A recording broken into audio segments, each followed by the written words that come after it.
Hi, hello everyone. Welcome again to a new video. So as part of today's video, I'm going to share how we can use AI or Atlassian intelligence with JQL in Jira.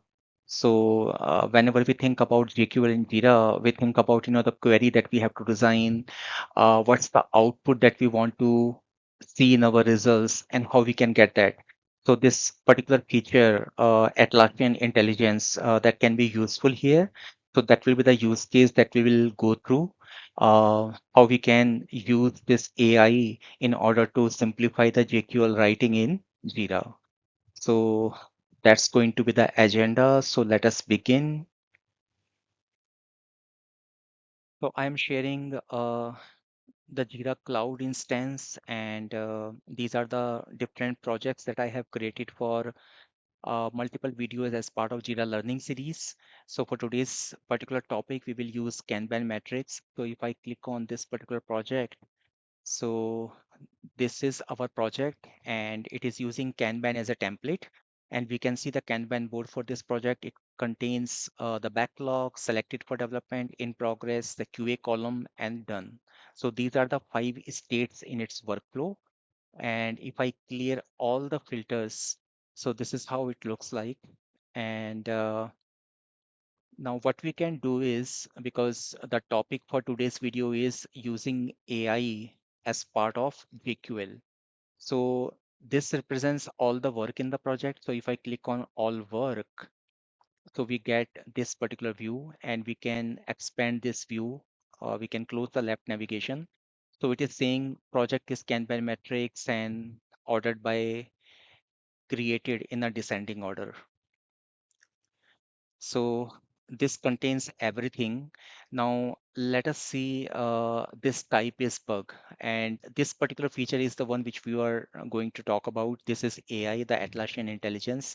So if I click on this one and it is, we can simply tell like, uh, give me the list of bugs in this project. So if I click enter, let's see what it does. Okay. So now what it has done is it is telling it has automatically based on the statement or the query that we asked to the AI tool, it has given us the JQL. So it is saying project is Kanban metrics, issue type is bug. So this is the list. So we have 9 such bugs here. And since the priority of everyone is like medium, so we are going to make a small change here and we can always save this filter. So if I save, so I can say uh, list of all bugs. This is my filter and I can simply save it. Okay, so this filter gets saved. And now what I'm going to do is if I change the priority of this one as highest and maybe this one also as highest, I'm going to make maybe 3 or maybe 4. So I have changed the priority of 4 bugs as highest. Now I am going to ask is this particular tool that give me the list of high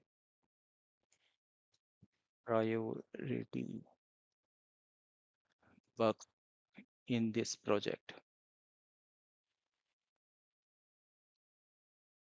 Okay, so this is what I'm asking it. So let's say what it does.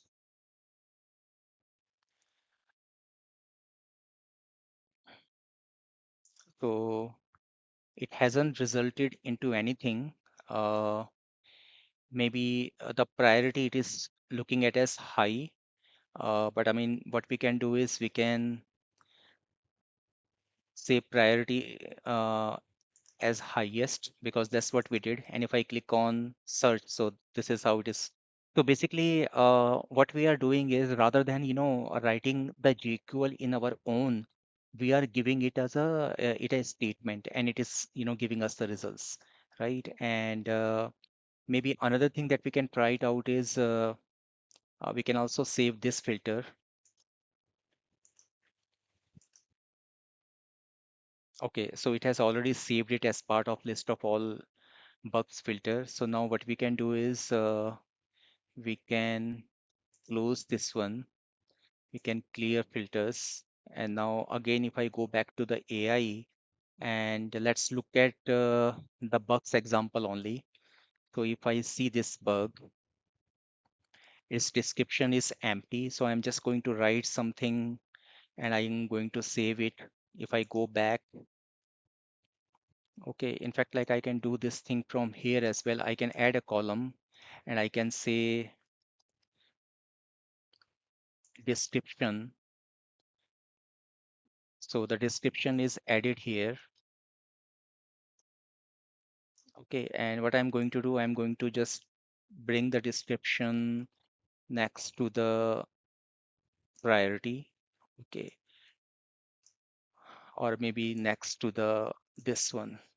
Okay, so what I want is I'm just looking for bugs where description is kind of empty. Let's say for this one as well, I can say, uh, okay, it's not allowing me to here, but I mean, let's go here and enter something. Maybe we can say this is Azure pipeline and I save this one.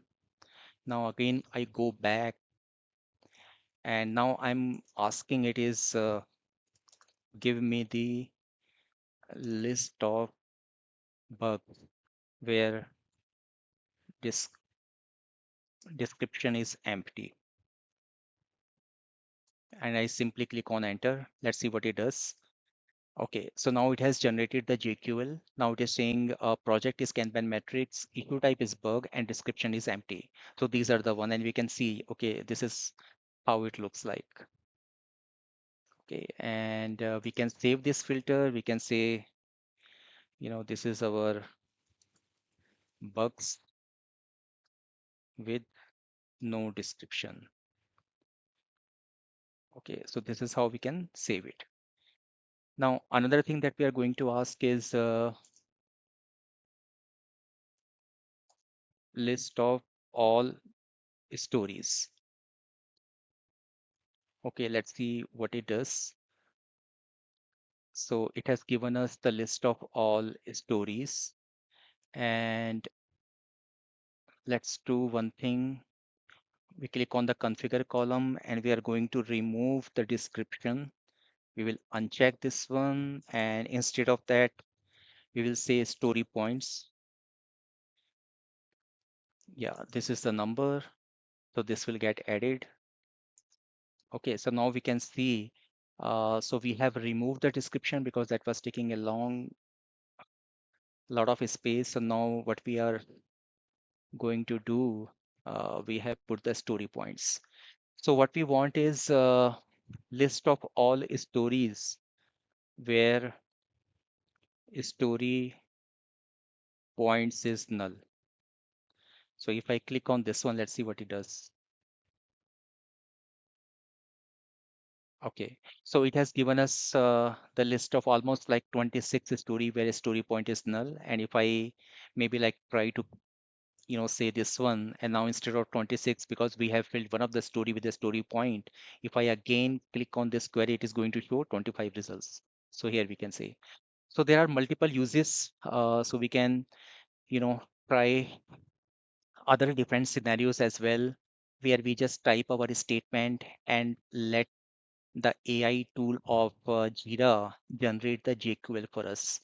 So this is a very useful thing, and we can try it out. So that was all about today's video. I hope you guys liked it, and if you are new to my channel, please do share and subscribe. Thank you so much.